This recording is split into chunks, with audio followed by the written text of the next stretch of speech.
우리 주위에 있는 분들과 이렇게 인사하겠습니다. 근심의 천적은 믿음입니다. 근심의 천적은 믿음입니다. 예수님은 제자들에게 근심하지 말라고 하셨습니다. 이 근심은 왜 발생하는가라는 것을 우리가 생각해 보면 참 좋습니다. 근심은 자신의 뜻과 욕심을 부인하지 못하는 데서 생겨납니다. 또 자신의 힘으로 자신의 소원을 이루려고 하는 그 시도에서 생겨난다라는 거예요. 인간은 어떤 일이 내가 원하는 이 방향과 결과가 되지 않는 것, 이것을 두려워하고 근심한다라는 거죠. 제자들은 예수님의 이 떠남, 예수님이 계속 떠나시겠다라고 말씀하시잖아요. 떠나시고 죽으시겠다라고 말씀하셨는데 예수님의 이 떠남과 죽으심으로 인해서 자신들이 목적했던 높은 지위와 명성을 얻지 못할 것에 대해서 근심을 했다라는 거예요. 그동안 예수님을 따라다녔던 수고가 헛되게 될 것을 걱정한 겁니다. 우리는 주로 무엇에 대해서 근심하고 있습니까? 먹을 것, 또 입을 것, 취업, 결혼, 아니면 출산, 노후, 돈, 성취, 사고, 병에 걸리는 것, 아니면 사랑하는 사람을 떠나보내는 것, 자신의 죽음 등에 대한 근심이죠. 성도 여러분, 내가 원하고 뜻하는 대로 일이 되지 않아도 괜찮습니까? 아니면 내가 원하는 대로 반드시 돼야 합니까? 어때요? 아주 중요한 질문입니다. 내가 원하고 바라는 대로 반드시 되어야 되는가? 일이 그렇게 결론 나야 되는가? 아니면 그렇게 되지 않아도 괜찮은가라는 거죠. 인간은 내가 원하는 대로 되지 않을 때 화가 나고 또 근심하게 된다라는 거예요. 내가 원하는 대로 되지 않아도 괜찮아라는 이 마음이 있으면 근심이 대부분 해소가 됩니다. 오히려 내가 원하지 않는 대로, 내가 원하는 대로 되지 않는 것이 하나님이 보시기에 더 선하고 좋은 결과를 가져온다라고 하는 믿음이 있으면 쓸데없는 이 근심에서 벗어날 수 있게 된다라는 겁니다. 10년 전쯤에 제가 부목사 이제 전도사에서 이제 교육부서를 맡고 사역하다가 이제 어른 부서를 맡는 거죠. 이제 부목사로 처음 사역을 시작할 때 교회에 이력서를 넣었습니다. 아마 제가 10군데 이상 이력서를 넣었던 것 같아요. 제가 이제 이력서를 넣은 교회가 있는데 사역을 하고 싶어, 그 교회에서 너무나 사역을 하고 싶은 거예요. 이력서를 넣었습니다. 지원서를 이렇게 냈는데 마음이 편하지 않고 근심과 불안이 가득했습니다. 제 마음에. 왜 그런가 봤더니 저의 이력으로 볼 때는 불합격될 것이다라고 하는 생각이 있었어요. 이미 여러 교회로부터 이 불합격 통지를 받은 상태였습니다. 그 교회에서 꼭 사역하고 싶다라는 생각이 있다 보니까 떨어지면 안 된다라고 하는 그런 근심으로 안절부절 못했다라는 거예요. 그런데 얼마 후에 마음이 평안해졌습니다. 그때 저의 마음에 깃든 생각이 있었어요. 어떤 생각이 깃들었냐면 떨어지면 어떠냐? 하나님께서 뜻하신 교회로 인도하시겠지라고 하는 마음이 제 안에 들어오니까 다시 평안을 되찾게 되었다라는 거예요. 하나님께서 사랑하시는 성도 여러분, 우리가 겪게 되는 모든 경험 속에서 나에게 생기는 그 모든 일, 곧 좋은 일도 있고 내가 원하지 않는 일도 있을 거잖아요. 내가 원하지 않는 시련과 고통일지라도 결국 나에게 손해가 되지 않는다라고 하는 것을 믿으시기 바랍니다. 모든 일이 합력하여 하나님께서 원하시는 선한 결과를 만들어낸다라고 하는 확고한 믿음이 우리에게 있으면 우리는 근심에서 벗어나게 된다라는 거죠. 시련과 고통도 우리를 하나님의 자녀로 만드는데 자녀로 성숙하게 하는데 귀한 도구가 된다라는 거예요. 코로나 상황을 한번 보세요. 우리가 코로나 상황을 통해서 배울 수 있는 것이 수도 없이 많습니다. 우리의 연약함, 우리가 능력 있는 것 같지만, 우리가 강한 것 같지만 코로나 앞에 얼마나 인간이 나약한가라고 하는, 하나님의 도움이 필요한가라고 하는. 또한 우리가 그동안 추구했던, 가치를 두고 중요하게 추구했던 것이 하나님의 재앙 앞에 아무 소용이 없다라고 하는. 우리가 추구했던, 우리가 중요하게 생각했던 것이 신기루와 같다, 아무 소용이 없다라고 하는 것. 한번 생각해. 지금 코로나 상황 가운데 돈이 역할을 합니까? 높은 지위를 합니까? 높은 지위와 지식이 어떤 역할을 할 수 있습니까? 아무 역할도 할 수가 없다라는 거예요. 우리 그것을 하나님이 경험하게 하시는 거 아니겠습니까? 그러니까 시련과 고통도 우리를 하나님의 자녀로 성숙하게 만드는데 귀한 도구가 된다라고 믿는다라고 한다면, 그런 상황 가운데 뭐 하지 않을 수가 있습니까? 근심 걱정하지 않을 수 있다라는 거예요. 문제는 하나님의 이 선하신 뜻이 아니라 이기적이고 죄로 물든 내 뜻을 꼭 붙들고 내려놓지 못하는 겁니다. 일이 내 뜻대로 풀려가지 않을 때 근심하며 불안해하지 않고 하나님께서 선한 결과를 이루시겠다라고 하는 이 믿음이 우리에게 있으면 좋겠습니다. 이 믿음이 우리에게 필요하다라는 거예요.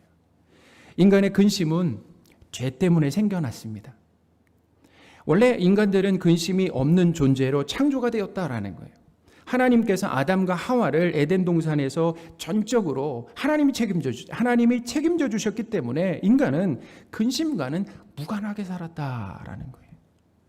그런데 인간이 하나님을 떠나요. 그리고 자신이 하나님의 자리에 내가 오르게 되는 거죠. 그게 어떻게 나타난다고요? 선악의 기준이 내가 되는, 하나님이 아니라 선악의 기준이 내가 되고, 하나님의 영광을 위해 살지 않고 내 영광을 위해서, 내 기쁨을 위해서 사는 것, 이게 바로 뭐냐면 인간이 하나님의 자리에 앉은 것이다 라는 거죠. 이것이 우상숭배입니다. 자기 숭배라는 거예요. 인간이 하나님을 떠나 자신이 하나님이 되려고 하는 이 죄를 범함으로 그때부터 근심과 염려가 꼭 붙어 따라다니게 되었다라는 거죠. 인간은 풍요의 땅인 에덴 동산에 쫓겨나서 처음으로 결핍과 부족을 경험했습니다. 하나님의 복을 상실하고 잃어버린 거죠. 하나님을 떠난 인간은 자기 스스로의 힘으로, 자, 누구의 힘으로요? 원래는 하나님의 힘으로 살았는데 이제는 내 스스로의 힘으로 자신을 보호하고 행복해야 했는데 인간에게는 그럴 능력이 있습니까? 없습니까? 없다라는 겁니다. 지금도 우리가 경험하는 거죠. 이 근심의 뿌리라고 하는 것은 내가 나를 지켜야 하는데 그럴 능력이 나에게 없다라고 하는 한계에서 이 근심이 생긴다라는 거예요. 미래의 일을 내가 예측할 수가 없습니다. 미래를 예측할 수가 없어요. 예측한다라고 해도 벌어진 상황을 통제할 수가 없다라는 거예요. 해결할 수가 없다라고 하는 그 한계의식 때문에 불안이 생긴다라는 거예요. 그래서 사람들은 미래를 자기 마음대로 통제하기 위한 여러 가지 방법들을 찾습니다. 사실은 누구에게 다시 돌아와야 돼요? 하나님께 돌아와야 되는데 하나님을 찾지 않고 여전히 자신의 힘으로 어떻게 해요?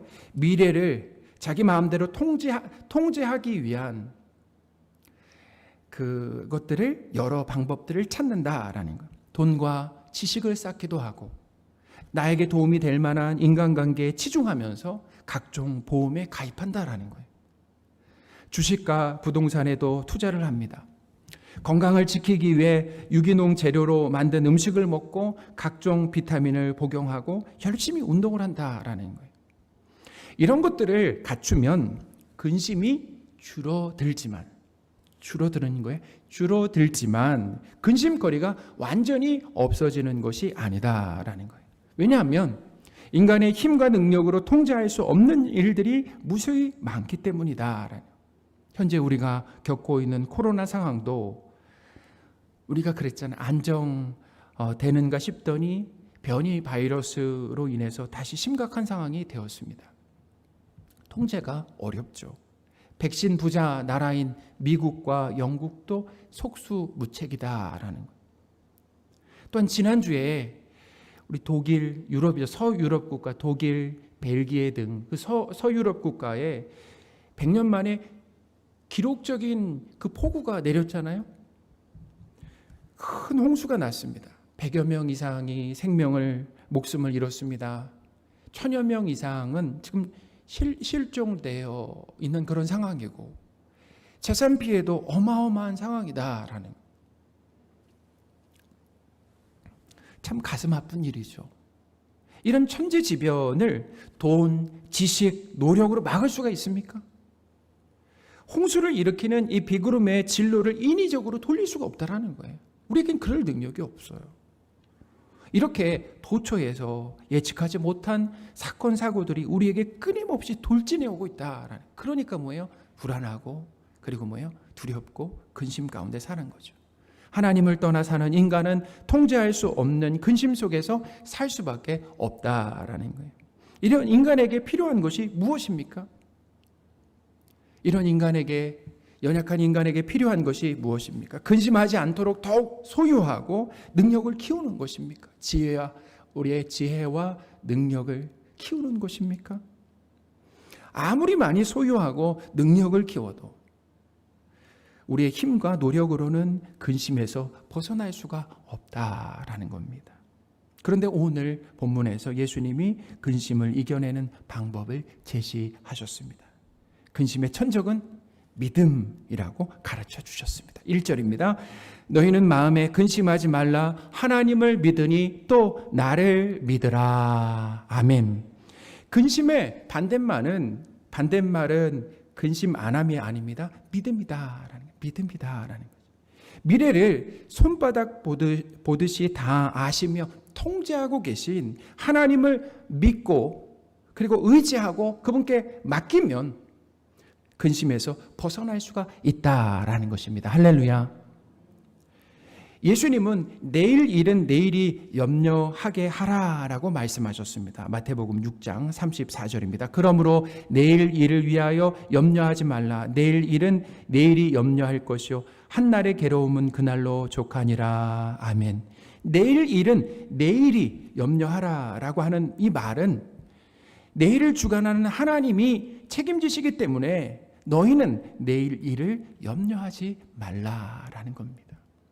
근거 없이 그냥 위로하기 위해서 그렇게 말씀하신 것이 아니라 내일까지도 책임지시고 주관하시는, 통제하시는 그 하나님께서 책임지시기 때문에 너희는 내일 일을 염려하지 말라라고 하신 거죠. 나의 내일을 하나님께 전부 맡기기 전에는 근심 속에서 벗어날 수가 없다라는 거예요. 자, 그런 상황이 어떤 상황이라고요? 하나님을 믿는 것이 아니라 누굴 믿는 것입니까? 나를 믿는 것이다라는 거예요. 나를 믿고 살 때는 근심에서 벗어날 수가 없다라는 거예요. 내일은 내일을 주관하시는 하나님이 책임지시기 때문에 하나님께 나의 모든 것을 맡기며 현재를 살아가는 것이 바로 믿음이다라는 거죠. 그것이 근심을 이겨낼 수 있는 유일한 길이며 살아있는 믿음입니다. 그런데 믿음을 소유하고 있다라고 하는 성도들도 근심에서 자유하기가 참 어렵다라는 거예요. 우리 삶을 돌아보면 우리가 하나님을 믿는다라고 해서 완전히 근심에서 벗어난 것이 아니잖아요. 우리에게도 근심이 있죠. 제자들처럼 아직 일어나지 않은 내일의 근심까지도 끌어다가 한다라는 거예요. 아직 일어나지 않은 내일의 근심까지도 어떻게 끌어다가 한다라는 거죠. 성도까지도 근심에 붙들려 사는 이유가 무엇입니까? 성도는, 자, 여기서부터 말씀을 또 잘 들어보세요. 성도는 하나님을 믿는 이 믿음을 선물로 받아서 이미 믿음을 소유하고 있습니다. 믿으시기 바랍니다. 그래서 우리는 구원을 받았어요. 하나님의 자녀가 되었습니다. 구원을 받았고 하나님의 자녀가 되었다. 소속이 달라졌다라는 거죠. 그러나 하나님에 대한 이 믿음은, 신뢰라고 하는 것은 양육과 훈련을 통해서 자라게 된다라는 거예요. 이 신뢰라고 하는 것은 양육, 끊임없이 하나님의 말씀으로 양육을 받고 삶 속에서 훈련을 통해서야만 자라난다라는 거죠. 쉽게 말하면 믿음의 대상인 하나님에 대한 올바른 지식이 자람으로 하나님에 대한 믿음과 신뢰도 어떻게 해요? 자라나게 된다라는 거예요. 우리 갓난아기를 한번 생각해 보세요. 갓난아기도 자기 부모를 다 아는 게 아니죠. 태어나자마자 다 아는 건 아니에요. 관계가 형성이 됐습니다. 부자 관계가 형성이 되었지만 갓난아기도 어떻게 해요? 자라가면서 부모의 성품을 알게 되는 거죠. 아, 나를 잘 돌보는구나. 나를 사랑하는구나. 우리 부모는 이런 지식을 갖고 있구나. 이런 능력이 있구나라고 하는 것을 어떻게 해요? 알아가면서 더욱 신뢰가 쌓이게 된다라는 거예요. 성도도 하나님의 자녀가 되고 나서 그때부터 하나님에 대한 이 지식과 믿음이 쌓이게 된다는 거예요. 그때부터 쌓이게 된다라는 거죠. 그래서 성경에 보면 하나님을 아는 지식에서 자라라라는 말씀이 자주 등장한다라는 거예요. 하나님을 알자, 힘써 알자라는 호세아 6장 3절입니다. 그러므로 우리가 여호와를 알자, 힘써 여호와를 알자. 아멘. 베드로후서 3장 18절입니다. 오직 우리 주 곧 구주 예수 그리스도의 은혜와 그를 아는 지식에서 자라가라. 아멘. 뭐에서 자라가라고 합니까? 은혜와 그를 아는 지식에서 자라가라는 거예요. 사랑하는 성도 여러분, 믿음은 하나님의 전적인 선물이다라는 거예요. 하나님이 믿음을 주셨기 때문에 예수님이 믿어지는 거죠. 예수님이 하나님으로 믿어지는 거고, 예수님이 구원자로 믿어지는 것이고, 예수님이 나의 주인으로 믿어지는 것입니다. 내가 믿는 것이 아니에요. 내가 의지를 발동해서 오늘부터 예수님을 믿어드리는 것이 아닙니다. 믿음을 나에게 선물로 주셨기 때문에 하나님과 예수님이 믿어지는 거죠. 믿음을 소유하고 신앙생활하면서 믿음의 내용을 올바로 배워서 잘 정리하는 과정이 필요하다라는 거예요. 그래서 믿음의 대상인 하나님에 대해서 진지하고 성실하게 반복적으로 배워야 된다라는 거예요. 믿음의 대상인 하나님에 대한 지식에서 자라는 것에 만약에 우리가 소홀하고 불성실하면 세상의 유혹에 빠져서 하나님이 아닌 자신을 믿고 의지하게 된다라는 거예요. 자, 누구를 믿게 된다고요? 나를 믿고 자기 사랑과 자기 믿음과 그리고 자기를 의지하며 살아가게 된다라는 거예요. 자기를 숭배하면서 자신을 믿고 의지하는 사람에게는 반드시 뭐가 따라오게 된다고요? 근심이 따라오게 된다라는 거예요. 자신을 믿고 의지하는 사람이 대표적으로 탐닉하면서 욕심내는 것이 있습니다. 그것이 바로 돈이다라는 거예요. 내가 생각할 때 돈이 있으면 안전할 것 같아. 근심이 없을 것 같아. 자, 누구 판단입니까? 내 판단이죠. 그래서 돈을 어떻게 합니까?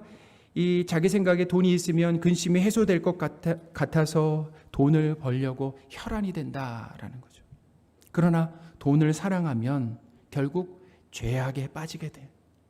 그리고 믿음에서도 떠나게 되고 많은 근심에 시달리게 된다.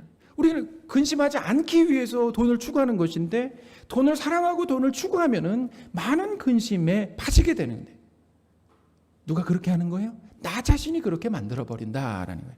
그것이 디모데전서 6장 10절 말씀입니다.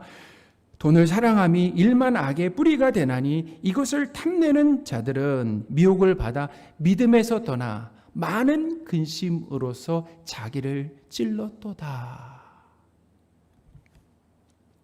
그렇기 때문에 성도는 이렇게 넘어지고 실패할 때마다 다시 제자리로 돌아와야 합니다. 괜찮아요. 어쩌면 우리가 돈을 사랑하면서 돈을 추구할 수 있어요. 근데 그렇게 살다 보니 믿음에서 하나님과 멀어지게 되고 많은 근심 가운데 내가 잘못 살았구나 라고 느낄 수 있습니다. 그리고 다시 어떻게 해요? 하나님께 돌아오는 거죠. 하나님을 믿어야 되는구나 라는 거죠. 그럴 때마다 어떻게 해요? 다시 제자리로 돌아와야 된다. 예배의 자리에 말씀을 듣고 기도하는 자리에 있어야지만 하나님에 대한 지식과 믿음이 굳건해질 수 있다라는 것입니다. 할렐루야. 그러니 예배를 생명같이 여겨야 된다는 거예요. 왜 예배를 생명같이 여겨야 되는가라는 거. 가끔 마음에 내킬 때만 예배드리고 성경을 읽으면 하나님에 대한 믿음이 자라기가 어렵다라는 거예요. 말씀을 들어야 돼요. 복음의 말씀을 계속해서 반복해서 들어야 된다라는 거예요.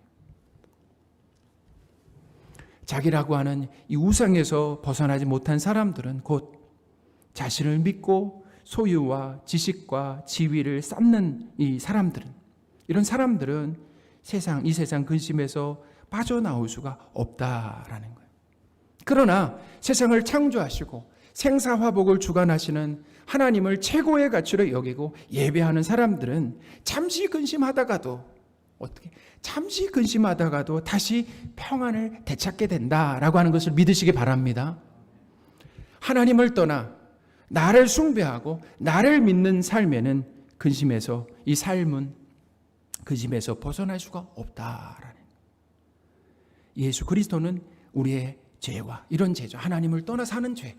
하나님을 떠나 사는 것이, 그래서 내가 하나님이 되어 나를 믿는 삶이 바로 죄라는 겁니다. 이런 죄와 근심을 제거하기 위해서 이 땅에 육신의 몸을 입고 오셨다라는, 십자가에서 죽으심으로 영원한 사망과 근심에서 우리가 건짐받게 되었다라는 거예요. 하나님은 우리에게 재산을 늘려주시고 높은 지위를 주심으로 우리의 능력과 지혜를 키워주시는 거죠. 키워주심으로 근심 없게 하시는 것이 아닙니다. 어떻게 하십니까? 예수님을 믿고 하나님의 자녀가 되어서 하나님과 예수님에 대한 이 지식과 신뢰와 쌓임으로 인해서 근심이 없게 되는 것입니다.